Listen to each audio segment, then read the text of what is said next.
Hello, I'm Dr. Shivapriya, Assistant Professor in the Department of ENT. So we are going to have a series of classes about the anatomy of larynx and head and neck in general.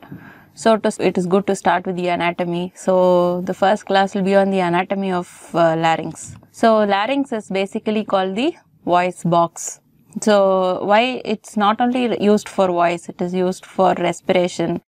And also you have to, while swallowing also we need the voice box to move up and down, because both swallowing and phonation cannot happen at the same time. So to know all this physiology, it is basically first good to know about the anatomy of larynx. So where is it situated? Normally when we say the location of any anatomical structure, it is better to say it with in relation to the fixed landmarks like the cervical vertebra. So it is opposite to C3 to C6, and it consists of cartilages, ligaments, muscles.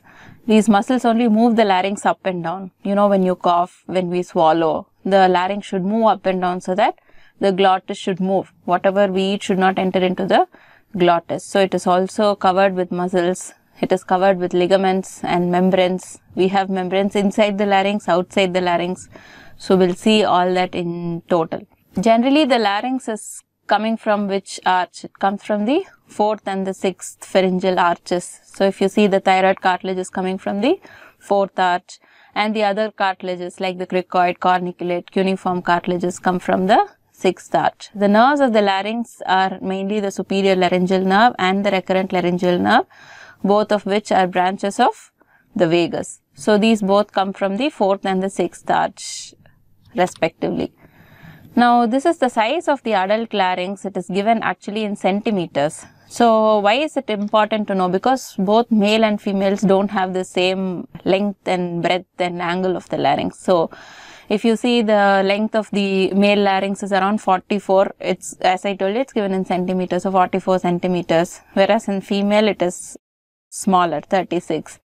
And one thing importantly we should know is about the angle. The angle of a male larynx is much acute. So that is why the laryngeal prominence is more common in men. So if you see, laryngeal prominence is, will be very acute in men, and that is what is called the Adam's apple. So to first start with, we'll go about the cartilages of larynx, because these are fixed structures. The muscles or the ligaments should get attached to these cartilages only. So we'll first see about the cartilages of larynx. So if you see, these cartilages are basically paired and unpaired cartilages. Okay. So if you see, this epiglottis is an unpaired cartilage, which means there is only one epiglottis. Then if you see the thyroid cartilage, there is only one thyroid cartilage. There is arytenoids are paired. Okay, on top of the arytenoids, we have two other paired cartilages which are called the cuneiform cartilages.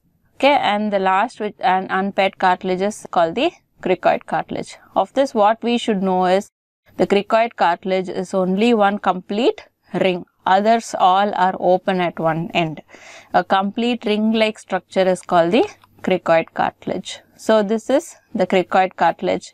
This is the corniculate and the cuneiform cartilages that lie above the arytenoid. So we're going to see each of these in detail, because as I told you, these are all the structures that are fixed. All the ligaments and muscles will be attached to these fixed structures only. So this is the angle that I was talking about. So how is the angle in men?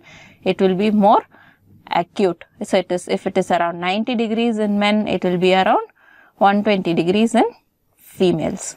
So this thyroid cartilage is a shield-like cartilage. It has superior and inferior horns. So the superior horn gives attachment to the lateral thyroid ligament, and the inferior horn is connected to the cricoid cartilage. All these together only form the voice box. And as I told you, the muscles attach to the cartilages. So in the oblique line on the outer side, the muscles will get attached to the thyroid cartilage. It's the thyroid cartilage. On the outer side only, the muscles will get attached. What are the muscles that are attached to the thyroid cartilage? The sternothyroid, thyrohyoid, and the inferior constrictors. On the inner aspect, we can see the thyroepiglottic ligament, the false vocal cords, the vestibular folds which form the false vocal cords, and the vocal ligaments. So basically the vocal cords are all attached on the inner aspect, but the muscles are all attached on the outer aspect. Next set of